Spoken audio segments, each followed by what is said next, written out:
Hello, friends, and today I would like to read some of my writings meant for posting in Hindu Kerala. Marxist Taliban joined the Jihad to destroy India, launch culture wars. This is in the context of the ongoing student unrest that is being fomented and which I anticipate to be expanded as a part of the political jihad against the Hindu fascist right-wing government in India. Well, let me read out this piece for you. Marxist Taliban joined the jihad to destroy India, launch culture wars. Revolutions start with the youth, so ideologies catch them when they are young. Totalitarian ideologies therefore seek minds that are receptive and bodies that will serve as foot soldiers for their cause. They promise a revolution that will bring the change. Revolutions in history have ended up in bloodbaths often and a change for the worse. For this very same reason that the young do not have the hindsight that obtains wisdom for the old. The French elite, who envisioned a revolutionary change of the feudal order, suggested to the public mind that change is futuristic. Marxism later argued that since change cannot come from a nation's past, it meant however rich a nation's culture, it is redundant and needs to be removed out of the way quite violently if you seriously meant any progressive change. Whatever that is full of vehemence against their culture seeks its destruction is welcomed readily as revolutionary. The global Islamist Jihad movement is thus seen as an ally of the revolutionaries and spun as harbingers for change for the good. Secondly, if you sought change for a better world, then you must look ahead to the future. Similarly, it is argued, if you sought for the people who will usher in the desired or envisioned change, then those people most near to the future should be best equipped for the task. They argue that is the younger generation.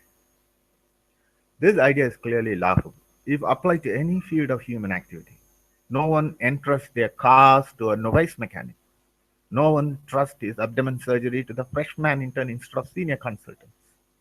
But that was how it is argued in politics of the left. But because even today, the only people who need no special qualification to do their jobs, to run countries, are the politicians. This is how the term progressives came. Progressives put the inexperienced and naive youth in French popular imagination as the folks who belong to the future, since they are the future as well as executives of change.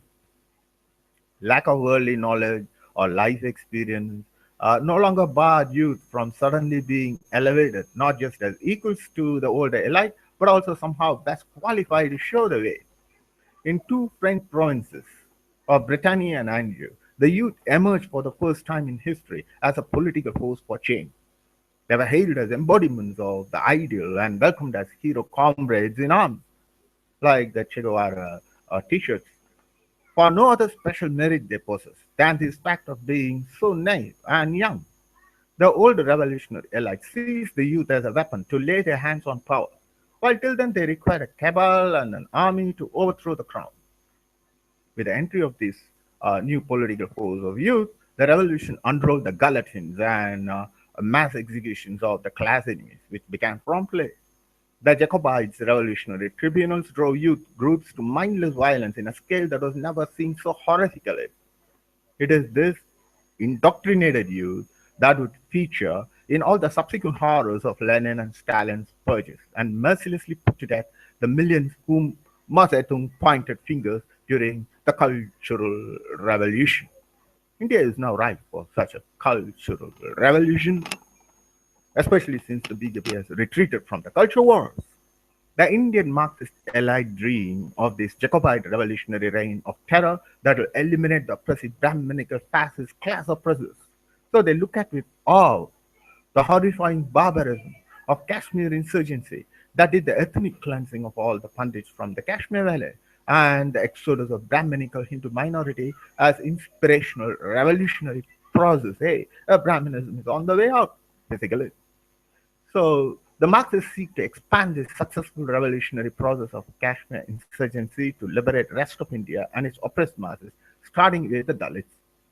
The Jacobite youth must derive its inspiration from the mass murderers and terrorists who inflicted the heaviest casualties in India. They were the role models and pioneers of revolutionary change. So you must understand the power vacuum that attracts these leftists, and then the retreat from the culture war that makes them, take advantage of the retreat and launch the culture wars. You are on the retreat. There was another reason why French Revolution succeeded. There was a power vacuum in which they could operate in the years between 1788 and 1791. In my earlier essay, I had warned Hindu nationalists that the decimation of the left of center Congress party in 2014 may not be actually good for Indian nationalism or democracy, as the vacuum will be filled by communists, anarchists, ultra-leftists who will forge an alliance with Islamist jihadis and regional separatists. But the longer it takes for a nationalist opposition party to recover, the longer this vacuum will remain to suck in the ultra-leftists, like Maoists and jihadi separatists. This vacuum in the opposition political space would tell the leftists that the chances of success for a revolution are that much closer. So they would dare and try staging the revolution by forging an alliance with every centrifugal force, be it Dalit subaltern movement the other day, or Kashmir separatists today in the University of Nehru, or Perth Tamil separatists the day after. There is likewise another vacuum in the culture war space. Since the focus of the government, supported by Hindu nationalists, was on the economic development and not cultural change, the revolutionary elite want to take full advantage of this retreat of cultural nationalists from the culture wars. It is not a coincidence, therefore, that this student protest at JNU is amusingly called a cultural event. More such cultural events would spread across the youth habitats of India. Hindu nationalists, and especially the government, must understand that if they do not face the culture war and shift the battles, the war will come to them. There is therefore no escaping the need to add Hindu culture and its defense to your development focus. Otherwise, centrifugal forces doing culture wars would be unleashed on an unprecedented scale, even as countermeasures by the democratic state would be projected as fascist or oppressive of legitimate dissent. Political dissent is legitimate in democracy within bounds of law. Since those bounds are defined by the Constitution, the attacks will be always targeted upon its own legitimacy, that is, Constitution's own legitimacy, versus its challenges. Put simply, the Indian Constitution will be constantly tested and demanded to vacate space in the name of legitimate dissent. This is really war by other means on the Indian state. The more democratically elected state attempts to fight these challenges, staying within the bounds of constitution and law, the more it will be driven to a corner. The leftists will dare the state to step up, even narrowing the space till the democratic state admitted it's powerless to enforce the constitution, even in that narrowed space. Put simply, the Indian constitution will be suspended, cease to exist in effect, and its agencies rendered toothless, a kind of de facto transition state of revolution. Even as this frustration of Indian state by centrifugal forces gets achieved, the ultra-leftists would invite the leftist global media to create a bouquet of Indian state as an oppressor and an extremist right-wing fascist state from which the minorities and the downtrodden Dalits needs to be rescued. This is the real danger. The leftists would invite Islamist movements from overseas like the Iranian left invited the Ayatollahs. The open sloganeering for martyrs of the past jihad of Afzal Guru, Ajmal Kazak is towards priming the Indian mind for the martyrs of the future jihad from the Islamic State. If the Indian government fails to enforce the writs of the constitution against sedition in its campuses, in JNU, for instance, the left will benchmark this for expanding this sedition to newer grounds, ever newer grounds.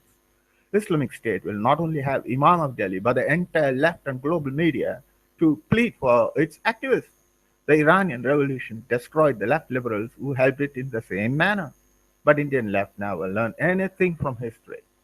Western interventionism has sown civil wars in a row of nations that were, till that day, stable. The left will supply the humanitarian interventionist a ready cause. The Marxist Taliban is suddenly active all across the country. It is apparent that left movements are awash with fun. Taliban is being students. A New York Times story revealed recently that Western interventionists siphon huge funds to such activists in third countries from Arab states and donors, and later arms to buy and supply the insurgency that it spawned. Therefore, if the nationalists do not remove this Marxist Taliban from the political vacuum space, then centrifugal forces will rip India apart and open the doors to the Islamic State. We must defeat this attempt to recruit our youth and students by the Talibanis of Marx. Counterintuitively, one way to ensure this should be the bringing to the fore the parents of these wags and their concerns in this debate. But the jihadis have anticipated this problem and have begun recruiting parents as well to endorse their cause. The parents of the Dalit student activities who committed suicide, unfortunately, were put on display in the Islamist rally of Muslim League. But most parents would not share this much animosity for India, like their brainwashed words, or consent to this brainwashing or to this abuse of their children by Marxist Taliban. The parents must be brought into this battleground, like the progressives marched the naive youth to gallows in the French Revolution. With their help and showing their demand, the campuses all over India must evict the Marxist Taliban.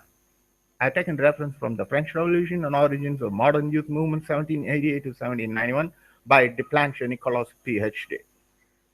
Thanks for watching.